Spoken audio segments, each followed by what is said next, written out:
دلم تازہ کرتے از خیال محمد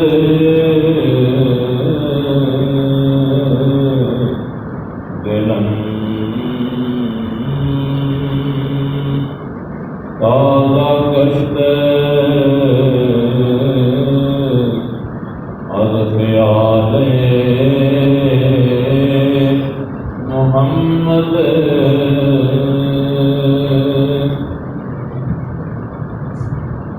منم ادنا سنا خانے محمد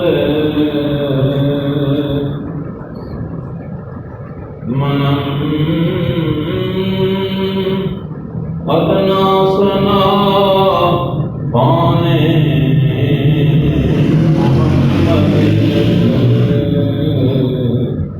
غلام الاولا مانے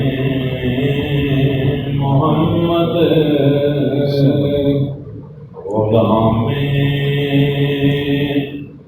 الاولا مانے محمد صلی اللہ علیہ وسلم۔ اللہ تعالیٰ جل جلالہ وعظم شانہ کے حمد و ثنا اور اس کے پیارے محبوب صادق و مطلوب دانائے الغیوب عالم ما کان وما یکون نبی الانبیاء حبیب کبریاء محمد مصطفیٰ جناب محمد مصطفیٰ صلی اللہ تعالیٰ علیہ وعلی آلہ واصحابہ وبارک وسلم کی بارگاہ اقدس میں ہدیہ درود و سلام پیش کرنے کے بعد انشاءاللہ العزیز نماز عید 7:30 بجے ادا کی جائے گی۔ تمام حضرات سے گزارش ہے کہ وہ جلد از جلد مسجد میں پہنچ جائیں تاکہ وقت پر وہ نماز عید ادا کر سکیں۔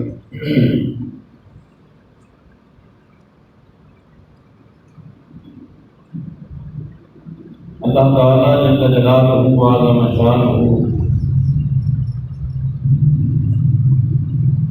ارشاد فرماتے ہیں وَلِتُكَبِّرُوا اللَّهَ عَلَىٰ مَا هَدَاكُمْ وَلَعَلَّكُمْ تَشْكُرُونَ۔ اللہ کی بڑائی بیان کرو کہ جس نے تمہیں ماہ رمضان مبارک میں عبادات کی توفیق عطا فرمائی، اس کی بڑائی بیان کرو اور اس کا شکر ادا کرو کہ جس کی توفیق سے تم نے رمضان مبارک میں دن کو روزہ رکھا، رات کو تراویح پڑھی، قرآن پڑھا، قرآن سنا اور نوافل پڑھے، اللہ کا ذکر کیا، صدقہ و خیرات کیا۔ جو بھی نیک اعمال تم سے ہوئے وہ اللہ تعالیٰ کی توفیق اور اس کی مہربانی سے ہوئے۔ تو یہ نماز جو دراصل شکرانے کی نماز ہے، واجب ہے ہر مسلمان عاقل بالغ پر نماز عید الفطر ہو یا نماز عید الاضحیٰ ہو، اور اللہ تعالیٰ کا شکر ادا کیا جاتا ہے مسجد میں، عیدگاہ میں حاضر ہو کر نماز پڑھ کے کہ یا اللہ تیرا شکر ادا کرتے ہیں کہ تو نے ہمیں اس نیک اعمال کی اس مہینے کے اندر توفیق عطا فرمائی۔ اللہ تعالیٰ ارشاد فرماتے ہیں کہ ہم نے اس قرآن کو لیلۃ القدر میں نازل کیا، انا انزلناہ فی لیلۃ القدر، لیلۃ القدر میں ہم نے اس کو اتارا، نازل کیا لوح محفوظ سے آسمان دنیا پر، اور پھر آسمان دنیا سے حسب حکمت اور حسب مصلحت اللہ تعالیٰ کے حکم سے حضرت جبرائیل علیہ السلام نبی کریم علیہ السلام پر اس کی وحی لاتے رہے۔ وہ 23 سال میں پوری ہوئی، تکمیل ہوئی اس کی 23 سال کے اندر۔ تو فرمایا کہ اس کی جو ابتدا ہے نزول قرآن کی، وہ لیلۃ القدر میں ہوئی، اور لیلۃ القدر رمضان مبارک میں ہے، اور آخری عشرے میں ہے، اور آخری عشرے کی تازہ راتوں میں۔ فرمایا اس کو تلاش کرو۔ نبی کریم علیہ السلام تشریف لا رہے تھے بتانے کے لیے لیلۃ القدر کے بارے میں۔ آگے دیکھا کہ 2 آدمی آپس میں جھگڑا کر رہے ہیں، تو آپ نے فرمایا کہ میں آیا تھا اس لیے کہ تمہیں بتاؤں لیلۃ القدر تمہارے جھگڑے کی وجہ سے اللہ تعالیٰ نے اس کی تعین کو اٹھا لیا۔ لیلۃ القدر ہے لیکن اب اس کی تعین نہیں بتائی جائے گی، اب اس کو تلاش کرو، ان کاغذاتوں میں تلاش کرو، عبادت کرو، جو کرے گا اللہ تعالیٰ اس کو اس کا ثواب عطا فرما دے۔ حدیث پاک میں آتا ہے کہ جب لیلۃ القدر آتی ہے تو حضرت جبرائیل علیہ السلام اترتے ہیں کہ قبضۃ من الملائکۃ، فرشتوں کی جماعت میں پوری ایک جماعت ہوتی ہے، اس کے اندر حضرت جبرائیل علیہ السلام سردار ہیں، تمام ملکوتیوں کے، فرشتوں کے رسول ہیں۔ ان کی قیادت میں ایک بہت بڑی جماعت کے ساتھ زمین پر اترتے ہیں، اور وہ کیا کرتے ہیں؟ اس لیے آتے ہیں، فرمایا یصلون علی کل قائم وقائم یذکر اللہ۔ آتے اس لیے ہیں کہ جو بیٹھے ہوئے ہیں، جو کھڑے ہیں، عبادت کر رہے ہیں اللہ تعالیٰ کی، اللہ کا ذکر کر رہے ہیں، اس حال میں بھی ان کے لیے دعا کرنے کے لیے آتے ہیں۔ یصلون صلاۃ کا ایک معنی دعا بھی ہے، درود بھی ہے، صلاۃ کا معنی نماز بھی ہے۔ تو وہ دعائیں کرتے ہیں، استغفار کرتے ہیں فرشتے ان کے لیے، کیونکہ انہوں نے یہ کہا تھا کہ تو اس انسان کو پیدا کر رہا ہے، خلیفہ بنا رہا ہے جو دنیا میں فساد پھیلائے گا، خون ریزی کرے گا، قتل و غارت کرے گا۔ اللہ تعالیٰ نے فرمایا کہ جو میں جانتا ہوں وہ تم نہیں جانتے۔ ان میں تمہاری نظر ان پر ہے، اور ان انسانوں میں انبیاء علیہ السلام بھی ہوں گے، اور یا اللہ بھی ہوں گے، ان کے صحابہ بھی ہوں گے، اور بڑے بڑے متقی، اللہ سے ڈرنے والے، اللہ کی عبادت کرنے والے، یہ بھی کثرت کے ساتھ ہوں گے۔ اللہ تعالیٰ اس رات میں ان کو ہی اتارتے ہیں کہ دیکھو جا کر کہ جس انسان کو تم نے یہ کہا تھا، ان انسانوں میں ایسے بھی ہیں جو دن کو روزہ رکھتے ہیں، رات کو تراویح پڑھتے ہیں، قیام کرتے ہیں، عبادت کرتے ہیں، مشقت محنت کرتے ہیں، کیونکہ جو فرشتے ہیں ان کو کیا معلوم کہ مشقت اور تھکاوٹ کیا چیز ہوتی ہے۔ اللہ تعالیٰ فرماتے ہیں کہ وہ اللہ تعالیٰ کی تسبیح بیان کرتے ہیں، وَهُمْ لَا يَسْأَمُونَ، اور تھکتے نہیں۔ انسان تھک جاتا ہے، کمزور ہے، وَلَقَدْ الْإِنسَانُ ضَعِيفٌ، کمزور پیدا کیا گیا انسان۔ تو اس کمزوری کے باوجود وہ روزی بھی کماتا ہے، وہ روزہ بھی رکھتا ہے، وہ تراویح بھی پڑھتا ہے، نمازیں بھی ادا کرتا ہے، جہاد بھی کرتا ہے، کتنے کتنے مشقت والے کام، تو یہ نہ جن کر سکتے ہیں نہ فرشتے کر سکتے ہیں جو انسان کام کر سکتا ہے، اس لیے اس کا درجہ بہت بلند ہے۔ فرمایا یصلون علی کل قائم و قائم یذکر اللہ، اللہ کا جو ذکر کرتے ہیں ان کے لیے وہ دعائیں مانگتے ہیں بخشش، اور پھر اس کے بعد فرمایا فَإِذَا كَانَ يَوْمُ عِيدِهِمْ بَاهَ اللَّهُ بِهِمْ مَلَائِكَتَهُ، جب عید کا دن آتا ہے، عید کا دن جب آتا ہے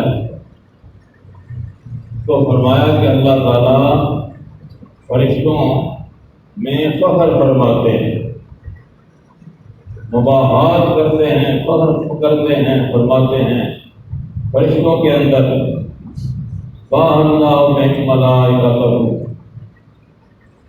انسانوں کی عبادت دیکھو اور اے فرشتوں دیکھو کہ یہ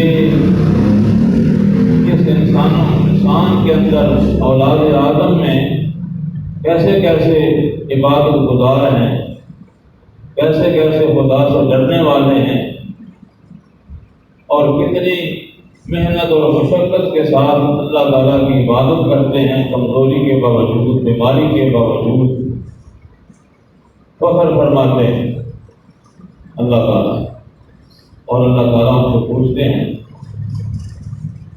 ما جزاء وزیر یا ملائکتی ما جزاء وزیر وفا عملہ، اے میرے فرشتوں بتاؤ جس مزدور نے مزدوری پوری کر لی ہو اس کو کیا جزا دی جائے، کیا جزا دی جائے اس کو جس نے اپنا کام پورا کر لیا۔ ایک مزدور صاحب کہیں گے آپ یہ کام کرنا ہے، اس نے کام کر لیا تو اب اس کی کیا جزا ہے؟ تو فرشتے ہی عرض کرتے ہیں الہ العالمین جزا تو یہ ہے کہ وفا اجرہ، سیدھی بات ہے اس کی مزدوری دی جائے، آگے تیری مرضی، تو بڑا بے نیاز ہے، تیرے کرم کی کوئی حد نہیں، تیری رحمت کی کوئی حد نہیں، تیری عطا کی کوئی حد نہیں، اتنا تو ان کا حق بنتا ہے کہ ان کی مزدوری، ان کی اجرت کو پورا کیا جائے۔ اللہ تعالیٰ فرماتے ہیں میرے فرشتوں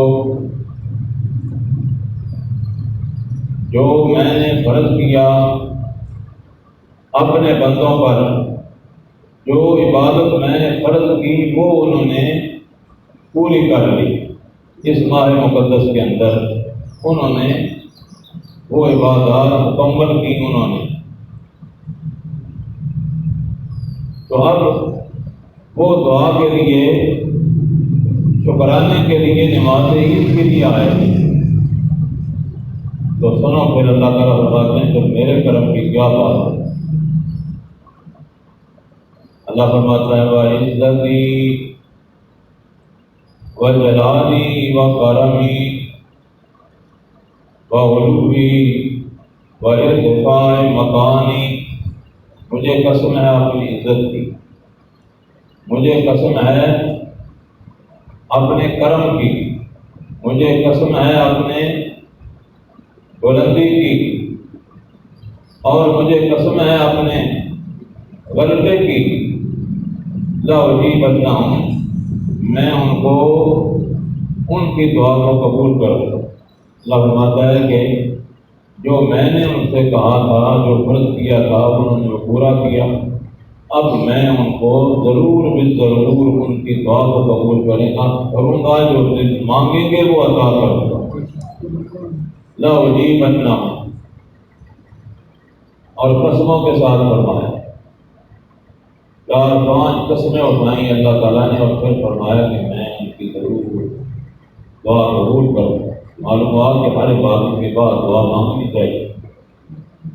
ابراہیم علیہ السلام، اسماعیل علیہ السلام خانہ کعبے کی تعمیر کی اور اس کے بعد انہوں نے دعا مانگی، ربنا تقبل منا انک انت السمیع العلیم، یا اللہ قبول فرما لے، یا اللہ ہم سے قبول فرما، تو سمیع اور علیم ہے۔ دعا بھی عبادت ہے، الدعاء حکم العبادت ہے، عبادت کا مقصد ہے جو دعا ہے اور مومن کا ہتھیار ہے۔ فرمایا کہ اللہ تعالیٰ کی یہ شان ہے کہ من لم یسأل اللہ یغضب علیہ۔ حدیث پاک میں آتا ہے کہ جو اللہ سے نہ مانگے اللہ اس پر ناراض ہوتا ہے۔ اسے مانگنا چاہیے، سوال کرنا چاہیے۔ انسان محتاج ہے ہر وقت اللہ تعالیٰ کی بارگاہ میں ہر چیز کا سوال کرے، چھوٹی ہو یا بڑی۔ جوتی کا تسمہ ٹوٹ جائے تو مانگے، نمک نہیں تو مانگے، یہ نہ کہ یہ چھوٹی چیزیں میں کس طرح اس کا سوال کروں۔ چھوٹی چیزیں بھی وہ دینے والا ہے، بڑی بھی وہ دینے والا ہے، کوئی عطا کرنے والا ہے۔ یہ سمجھانے کے لیے یہ فرمایا گیا۔ تو فرمایا کہ میں لا اجیبن ہوں، میں ان کی ضرور ان کی میں دعا قبول کروں گا۔ لا اجیبن ہوں، اس لیے ہر نماز کے بعد دعا مانگتے ہیں، ہر نماز کے بعد دعا مانگنی چاہیے، ہر عبادت کے بعد نیک عمل کر کے دعا مانگو، یا اللہ اس عبادت کو، اس چیز کو قبول فرما ہمارے لیے۔ لا اجیبن ہوں، اور پھر اللہ تعالیٰ فرماتے ہیں ارجعوا قد غفرت لکم، اب جاؤ میں نے تمہیں بخش دیا، میں نے تمہیں معاف کر دیا، بخش دیا میں نے تمہیں۔ کتنا بڑا اعلان! اللہ تعالیٰ کی جو بخشش ہے نا وہ بہانے تلاش کرتی ہے، اس نے بخشنا ہے مومن مسلمان کو جس نے کلمہ پڑھ لیا ہے لا الہ الا اللہ محمد رسول اللہ، اس کی بخشش یقینی ہے۔ اور اللہ تعالیٰ نے بے شمار اسباب پیدا کر دیے ہیں، بے شمار دروازے بنا دیے ہیں بخشش کے، جس سے بھی آ گیا اس کی بخشش ہو جائے گی۔ قد غفرت لکم، میں نے تمہیں معاف کر دیا۔ وَبَدَّلْتُ سَيِّئَاتِكُمْ حَسَنَاتٍ، صرف یہ نہیں کہ بخش دیا بلکہ تمہارے گناہوں کو نیکیوں کے ساتھ بدل دیا۔ تو صاحب دربار ملا علی قاری فرماتے ہیں کہ گناہ گاروں کے لیے تو بخشش ہو گئی، اور جو توبہ کرنے والے ہیں اللہ تعالیٰ ان کی توبہ بھی قبول کرتے ہیں، اور جو انہوں نے گناہ کیے ہیں ان کی جگہ نیکی لکھ لیتے ہیں، نیکیاں لکھ لیتے ہیں۔ یہ وہ کتنا کریم ہے۔ گناہ بندہ کردس سے وہ شرمسار، کرم بین لطف خدا بندگا، کرم اور اس کی مہربانی دیکھ کہ گناہ بندہ کردس سے وہ شرمسار، بندہ گناہ کرتا ہے شرمسار وہ ہوتا ہے، اور وہ بادشاہ ہوتے ہیں، ان کے اپنے مزاج ہوتے ہیں۔ باہر بدشنا میں دخل آتے ہیں، جیسا جی کہتے ہیں کبھی ایسا ہوتا ہے کہ بادشاہ کو گالیاں دے تو وہ جوڑے دیتا ہے، وہ کہتے ہیں دو اس کو۔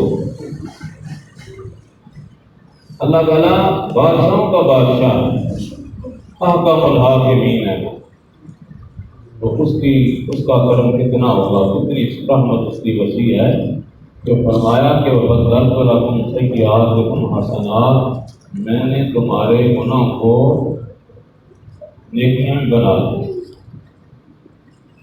حدیث پاک میں آتا ہے قیامت کے دن ایک آدمی کو اللہ تعالیٰ اپنے قریب کریں گے، ذرا اللہ تعالیٰ فرمائیں گے کہ اس کے جو چھوٹے چھوٹے گناہ ہیں وہ اس کو اظہار کریں گے کہ تو نے یہ بھی کیا، یہ بھی کیا، یہ بھی کیا، یہ بھی کیا، وہ اقرار کرے گا ماشاء اللہ۔ اللہ تعالیٰ فرمائے گا کہ ان گناہوں کے بدلے نیکیاں عطا کرو۔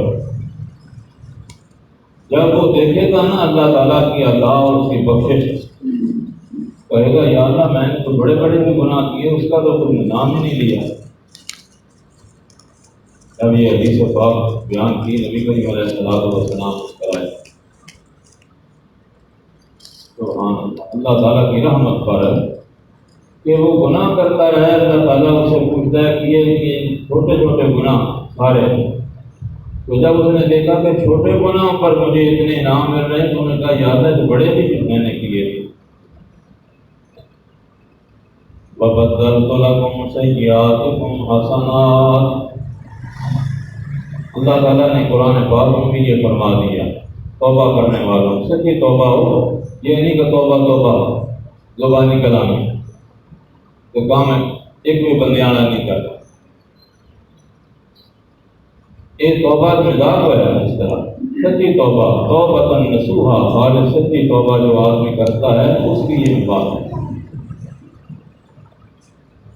فرمایا کہ الا من تاب وآمن وعمل عملا صالحا فاولئک یبدل اللہ سیئاتہم حسنات وکان اللہ غفورا رحیما۔ جو توبہ کرتا ہے پھر اس کے بعد نیک ہو جاتا ہے۔ توبہ کا اثر پتہ اس وقت چلتا ہے کہ وہ نیک عمل کرے۔ کتنے لوگ ہیں ساری زندگی برے کام کرتے ہیں، کہتے ہیں کتنا برا آدمی ہے۔ حدیث پاک میں آتا ہے کہ دوزخ اور اس کے درمیان ایک بارش رہ جاتی ہے، قریب چلا گیا دوزخ گر گیا۔ تقدیر سبقت کرتی ہے، وہ جنتی بن جاتا ہے، نیک عمل کرنے شروع کر دیتا ہے۔ ایک آدمی نیک عمل کرتا ہے، نیک ہے بڑا، وہ جنت کے قریب پہنچ جاتا ہے، اچانک تقدیر سبقت کرتی ہے، وہ برائی کی طرف چلا جاتا ہے۔ اسی لیے حکم ہے کہ اللہ تعالیٰ سے مانگتے رہو خاتمہ پر خیر، یا اللہ ہمارا خیر پر خاتمہ ایمان پر کرتا۔ یہ شیطان دشمن ہے انسان۔ تو فرمایا کہ جس نے توبہ کی، سچی نیک عمل کیے اس کے بعد، اس کے لیے اللہ فرماتا ہے میں تبدیل کروں گا اسے گناہ نہیں، یبدل اللہ ہو تبدیل کرتا ہے اللہ سیئات حسنات۔